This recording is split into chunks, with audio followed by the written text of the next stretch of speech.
那又怎么样？他有可能是喝酒的时候谁知道干嘛了。这什么烂警察呀、对。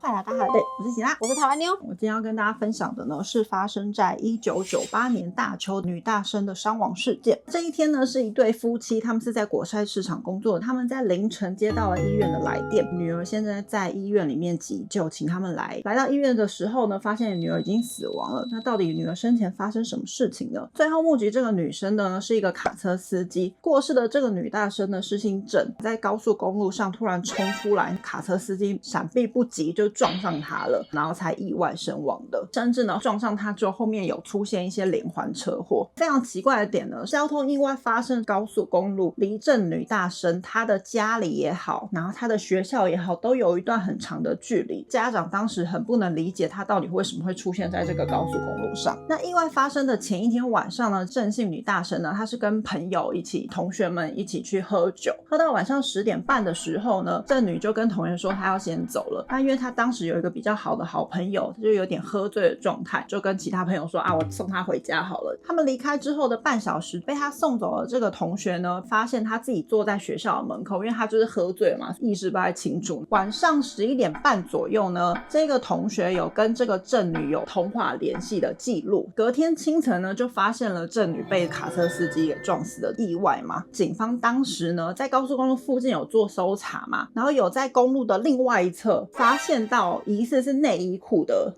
东西，有在猜测会不会是这个郑女的内衣裤。但是呢，郑姓女大生她的体内并没有查到任何的精液，没有检测到精液，所以当时警方是没有把内衣裤送到国科所做搜查的。警方有另外派人的说辞是说，因为她体内没有精液，所以没有拿这个内衣裤去做搜查嘛。最后结案呢，是用交通意外身亡做结束的。1998年嘛，对，当然这个结论呢，家属一定不买单的。对啊，我的女儿这样子，然后你跟我说是交通意外，就这样结束了。中间家属就不断的跟警方这边做重启调查的要求。那5个月之后呢，警方终于再把郑姓女子的内衣裤送到国科所做搜查，真的搜出来就有查到是某一个人的精液。这也太扯了吧？有没有？这警察到底有没有好好做事啊？没有，而且你知道我有查到，一开始这个警方还说路边的那个内衣裤搞不好不是郑女的，搞不好就是其他的阿朱玛丢在那边的。不是啊，郑女身上有没有内衣裤这件事情不是一查就有的吗？她身上就是没有内衣裤啊。对呀，然后警方还说啊，那个不是她的啦，可能是别人的。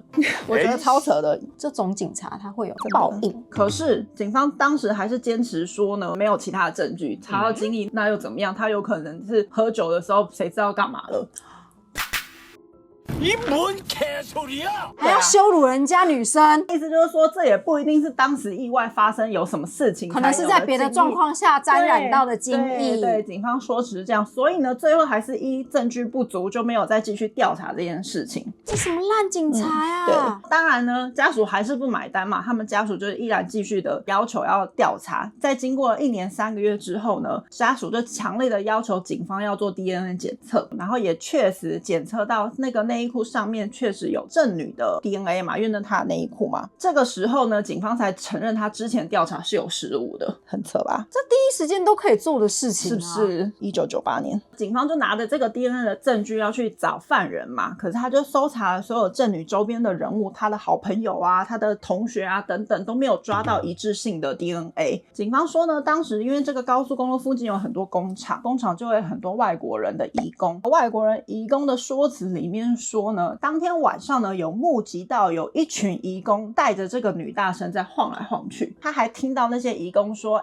他书包里有书好像是大学生哦，然后就把他带走了。有这个证实，但最终还是没有抓到犯人。直到2013年呢，终于有一个男子出现了，他的 DNA 跟郑女的内衣裤检测照是一致的。这个人呢，是来自斯里兰卡的一个移工 K 氏，就是在附近工厂工作就对了。那当天晚上到底发生什么事情呢？他就是跟同学喝酒，所以他其实是有一点点醉意的，就在路上走，就一群移工就有看到他一个女生落单，然后又喝醉，就跟他说哎，我们带你回去啊，你家住在哪里，搭讪他就对了。女生有点半醉半醒之间，然后就被他们架上一个脚踏车，那群移工就用脚踏车把他载到一个人比较少的高速公路旁，高速公路不是偶尔都会有一些连接走廊，对，下面对他进行性侵害。当时这个郑女呢，她的酒精值是多少呢？是 0.13%， 蛮高的，因为 0.03 以上就不能开车了 0.03 以上就是蛮醉的状态。对，根据后续的学家说呢，因为他这个酒测值是在他死后腹腔分析的，所以他有可能在死后之后，他胃里的一些酒精浓度会扩散到其他血液，有可能他其实当时的酒测值没有那么的高，是死后才变高，这也是有可能的。所以呢，警方就推测郑女她当时呢，可能就是被这3位移工进行轮流的性侵害之后呢，她可能意识恢复了，想要求救，当下又有点惊吓过度，所以来到高速公路上想要进行求救，不幸被这个卡车撞死。斯里兰卡的这个 K 姓犯人呢，他到底有什么样的背景呢？2010年他曾经做未成年少女的性交易，就有一个案底了。2013年他又有强制猥亵一个20岁的女性，还有进韩国监狱里面服刑，所以才有 DNA。 对，在2011年警方就有存取他的 DNA 做一个记录，后来在2013年6月才对比了郑姓女生的内衣裤上的 DNA， 发现就是这个 K 姓的移工。这判感觉很难判，因为很难判啊，不是造成他直接死亡的原因。没错，那当然抓到这个 DNA 一致之后，检察官就要立刻起诉他嘛。当时呢，检察官起诉他的罪行呢是特殊强盗强奸罪，送到法院，并且呢，检方还要求说 K 姓人他必须要处以无期徒刑。可是呢，法院一审是无罪的，为什么呢？因为检察官当时是要求强奸强盗罪，强奸罪是有证据的，可是他强盗罪是没有证据的，因为他的包包，这个女大生包包东西没有不见，驳回他的这个强盗强奸罪，是因为他的强奸罪已经过了公诉期了。